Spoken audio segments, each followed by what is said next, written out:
الحمد للہ رب العالمین والصلاة والسلام علی سید الانبیاء والمرسلین وعلی آلہ واصحابہ وذریاتہ اجمعین اما بعد۔ تجارت کے متعلق چند مسائل ہیں، ان کو سننا اور ان کو ذہن نشین کرنا بہت ضروری ہے، اس لیے کہ بہت سارے مسلمان بھائی تجارت کرتے ہیں لیکن انہیں یہ بات معلوم ہی نہیں ہوتی ہے کہ جو کام وہ کر رہے ہیں آیا وہ حلال ہے یا حرام، اور نہ کبھی توفیق ہوتی ہے کہ کسی عالم سے معلوم کر لیں جا کر۔ تو اس لیے تجارت کے مسائل کا معلوم کرنا بہت ضروری ہے۔ تو اسی طرح تجارت کے متعلق چند مسائل ہیں جو انشاءاللہ بیان کروں گا آج میں۔ ایک سوال یہ ہے کہ کیا گو کی خرید و فروخت جائز ہے؟ حنفیہ کے نزدیک گو ایک حرام جانور ہے، اس کو کھا نہیں سکتے، البتہ اس کی کھال سے دوا بنتی ہے، اور اس کو اگر بسم اللہ اللہ اکبر پڑھ کر ذبح کیا جائے تو اس کی کھال کی خرید و فروخت جائز ہے۔ لیکن اگر اس کو بسم اللہ اللہ اکبر پڑھ کر ذبح نہیں کیا گیا تو اس کی کھال کو دباغت کے بعد یعنی نمک وغیرہ لگا کر کھال کو گلنے سڑنے سے محفوظ کیا جاتا ہے، دباغت کے بعد اس کی خرید و فروخت جائز ہے اور اس سے پہلے جائز نہیں ہے۔ اسی طرح سوال یہ ہے کہ کیا مردار جانوروں کی کھالوں کی تجارت جائز ہے؟ یہ مسئلہ عموماً باڑے والوں کے ساتھ پیش آتا ہے جن کے پاس گائے بھینسیں ہوتی ہیں، اور گائے بھینسیں کبھی بیماری کی وجہ سے مر جاتی ہیں، کبھی کسی حادثے کی وجہ سے مر جاتی ہیں، کبھی کسی آفت کی وجہ سے مر جاتی ہیں، تو یہ باڑے والے ان گائے بھینسوں کی کھالیں اتار لیتے ہیں اور فروخت کر دیتے ہیں۔ تو کیا یہ اس طرح مردار جانور کی کھالوں کی تجارت جائز ہے یا نہیں؟ تو اس کی کھالوں کے متعلق مسئلہ یہ ہے کہ اگر مردار جانوروں کی کھالیں دباغت کر لی جائے، نمک وغیرہ لگا کر خاص طریقے سے دوا وغیرہ لگاتے ہیں اس میں اور اس کو گلنے سڑنے سے محفوظ رکھتے ہیں، تو دباغت کے بعد مردار جانور کی کھال کو بیچنا جائز ہے۔ اسی طرح سوال یہ ہے کہ کیا نشہ آور چیزوں کی تجارت حلال ہے؟ 4 قسم کی شراب حرام ہے اور ان کی خرید و فروخت اور تجارت بھی حرام ہے۔ اس کے علاوہ جو نشہ آور چیزیں ہیں ان کا استعمال بطور دوا اتنی مقدار میں کہ نشہ نہ آئے بوقت ضرورت جائز ہے اور اس کی تجارت بھی جائز ہے، لیکن کراہت سے خالی نہیں ہے۔ اسی طرح سگریٹ ہو گئی یا گٹکا وغیرہ، وہ چیزیں جو دوسرے مسلمان بھائی کو نقصان پہنچائے جسمانی طور پر، جو خریدے گا سگریٹ پینے کے لیے تو اس کو بھی نقصان ہوگا، تو اس کی تجارت بھی، جیسا عموماً لوگوں کو سگریٹ کی ڈسٹریبیوشن مل رہی ہوتی ہے تو وہ یہ مسئلہ پوچھتے ہیں کہ کیا سگریٹ کی ڈسٹریبیوشن لینا جائز ہے یا ناجائز، تو یہ جائز تو ہے لیکن یہ مسئلہ، یہ کام بھی، کاروبار بھی کراہت سے خالی نہیں ہے۔ اور عموماً دیکھا بھی گیا ہے کہ جو لوگ ایسی چیزیں بیچتے ہیں مسلمانوں کو جس سے ان کو جسمانی طور پر نقصان پہنچتا ہے، تو ان کے گھر پر بھی آفت رہتی ہے، ہر وقت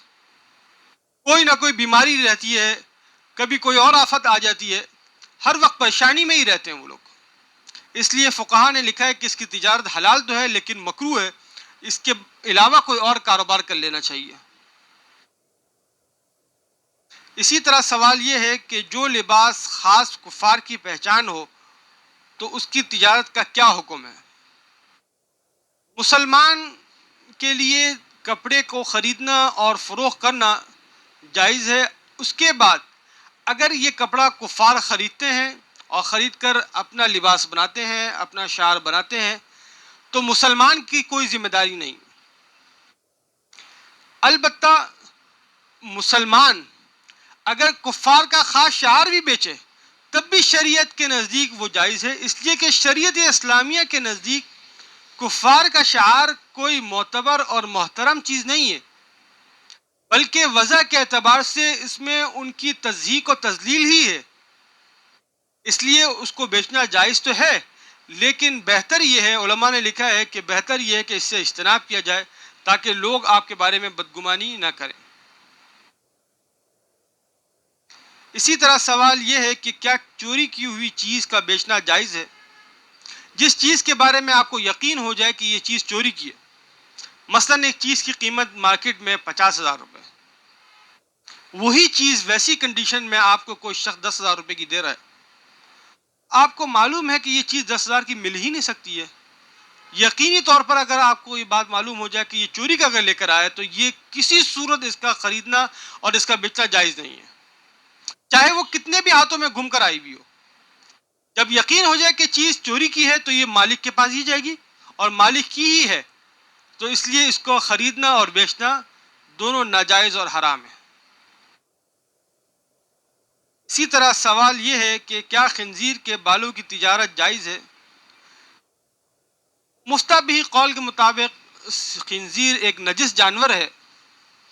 اور اس کے بال بھی نجس ہیں،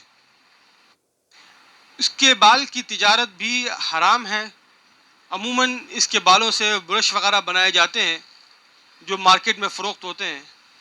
تو ان کے بالوں سے انتفاع فائدہ حاصل کرنا کسی صورت جائز نہیں ہے، اور اس کی تجارت بھی جائز نہیں ہے، حرام ہے۔ اسی طرح سوال یہ ہے کہ کیا کتے کی خرید و فروخت جائز ہے؟ علماء نے لکھا ہے کہ کتا اگر اس لیے خریدا جا رہا ہے کہ اس سے شکار کرنے کے لیے یا حفاظت کے لیے خریدا جا رہا ہے تو کتے کی خرید و فروخت جائز ہے، لیکن اگر مغرب کی تہذیب سے متاثر ہو کر کتے کو خریدا جا رہا ہے اور اس سے محبت رکھی جا رہی ہے، اس کو اپنے ساتھ رکھا جا رہا ہے، اپنے محترم رشتوں سے زیادہ اس کو ترجیح دی جا رہی ہے، تو اس صورت میں کتے کو رکھنا جائز نہیں ہے۔ ہاں، کتا شکار وغیرہ کے لیے رکھنا اور اس کے لیے حفاظت کے لیے رکھنا یہ دونوں جائز ہے، لیکن محبت کے لیے اور عام جیسا بعض لوگ فیشن میں رکھتے ہیں تو یہ ناجائز ہے، اس سے بچنا چاہیے۔ اسی طرح سوال یہ ہے کہ کیا سیاہ خضاب لگانا اور فروخت کرنا جائز ہے؟ سیاہ خضاب لگانا جائز نہیں ہے، البتہ مارکیٹ میں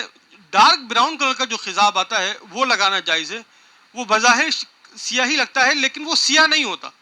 اگر ان کو اس کو غور سے دیکھا جائے تو پھر معلوم ہوتا ہے وہ براؤن ہوتا ہے، تو وہ لگانا جائز ہے۔